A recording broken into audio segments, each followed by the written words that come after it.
We have seen your relationship with the Pakistani military evolve a lot within a very short period of time. When you were in power, you would say that you and the military are on the same page. And then we saw that you not only accused the top brass of conspiring your ouster, but also that the military didn't give you enough room while you were governing and they were calling the shots. What kind of a relationship do you think the military should have with the civilian government and with any political party? Well, first, let me just define what you mean by the military. Military means one man, the army chief. So the whole policy of military vis-a-vis their dealing with the civilian government depends on the personality of one man. So in this case, the positive side during our relationship with General Bajwa rather than the military, uh, when we were on the same page, which meant that we had the organized strength of Pakistan army to help us, and we worked together, and it was Pakistan was considered one of the success stories of the COVID-19. Now the problem was that General Bajwa favored some of the biggest crooks in this country and would not. Uh, he did not think corruption was this big a problem, and he wanted us to work with them. Work with them meant giving them immunity from the corruption cases. He had a very close relationship with Shehbaz Sharif, the current prime minister.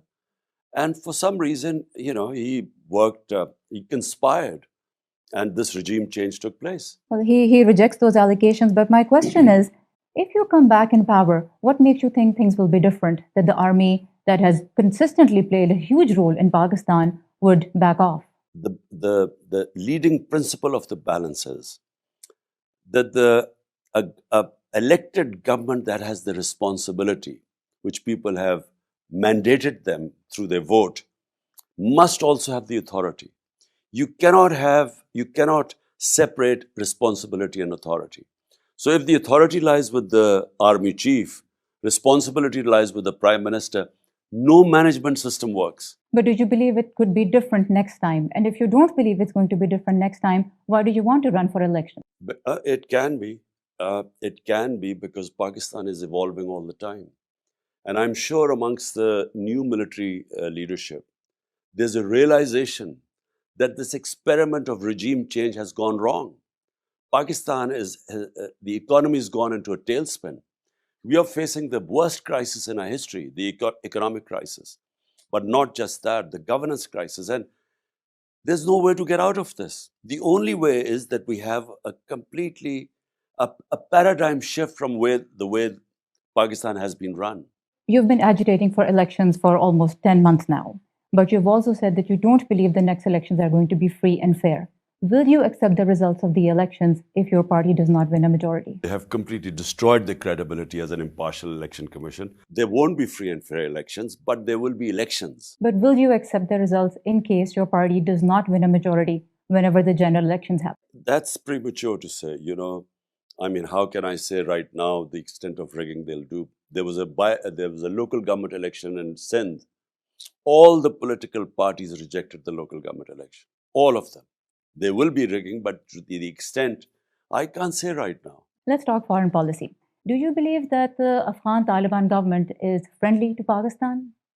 Well, firstly, whatever government is in Afghanistan, Pakistan must have good relationship with them. I tried my best with the Ghani government because our interest is that having good relationship with the government in Kabul means that we have a 2,500 kilometer border with them. And which means that, if there are problems of terrorism, then they will help us. But so far, even the Pakistani government says it's not getting the help from the Afghan Taliban to fight terrorism the way it would have liked and the way you are saying. What is disturbing is that our foreign minister, he's spent almost all his time out of Pakistan, but he's not paid one visit to Afghanistan. I'm not saying it's going to be easy, but do we want a repeat of what happened to Pakistan from 2005 onwards to 2015, where Pakistan was going under, suffering from terrorism all along the Afghan border? So I think we are not in a position to have another war on terror.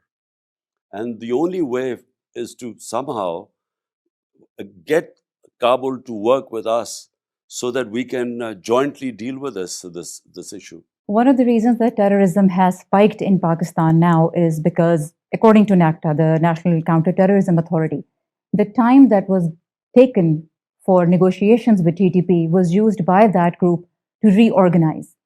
And those talks started when you were in power. Do you stand by your decision to greenlight those talks? Well, firstly, what were the choices Pakistani government faced once the Taliban took over and they decided that TTP, and we're talking about 30 to 40,000 people, their families included, once they decided to send them back to Pakistan. Now, what choices was Pakistan confronted with? Should we have just lined them up and shot them? Or should we have tried to work with them to resettle them and bearing in mind that it was not going to be an easy process? And the idea was that the resettlement had to be done with the concurrence of the politicians all along the border, the FATA region, and along with the security forces, plus the Taliban, the TTP. But that never happened because our government left. And once our government was removed, the new government took its eye off the ball. Meanwhile, this threat grew, and it's possible that they regrouped. But then, where were the Pakistani security forces? Where were our intelligence agencies? Could they not see them grouping? So the problem is, how could we be held responsible for their negligence? Throughout last year, at pretty much every rally, your narrative was that the US conspired with your political opponents to remove you from office.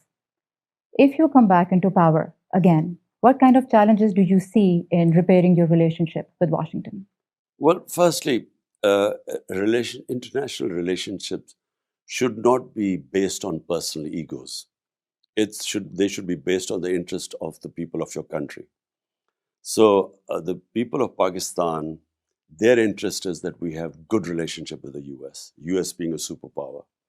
And our biggest trading partner. I mean, Pakistan exports more to the US than any other country. Whatever happened now, I mean, as things unfold, it wasn't the US who told the Pakistan. It was, unfortunately, from what now evidence has come out, it was General Bajwa who actually somehow managed to tell the Americans that I was anti-American. And so it wasn't imported from there, it was exported from here to there. So do you still believe that the US played a role in removing you from office? Well, the cipher is real. It was an official meeting, minuted both sides, between Donald Lu, the Undersecretary of State to South Asia, and the Pakistan ambassador. And this was brought to the National Security Council and our cabinet, the minutes of the meeting. Having said that, it's in the past. We have to move on. It's in the interest of Pakistan to have good relationship with the US, and that's what we intend to do. A little bit about human rights. I was reading your interview that you gave to The New Yorker, and when you were asked about your stance on the Uyghur issue, the Chinese treatment of its Uyghur Muslims, you said that you didn't essentially call China out for its abuse of the Uyghurs because it would cost Pakistan a lot because Pakistan relies very heavily on China. Does that mean that when you speak for Palestinians or for Kashmiris, it's because it's easy to do that because there are no serious political consequences for Pakistan? Is this how a country should manage its moral positions?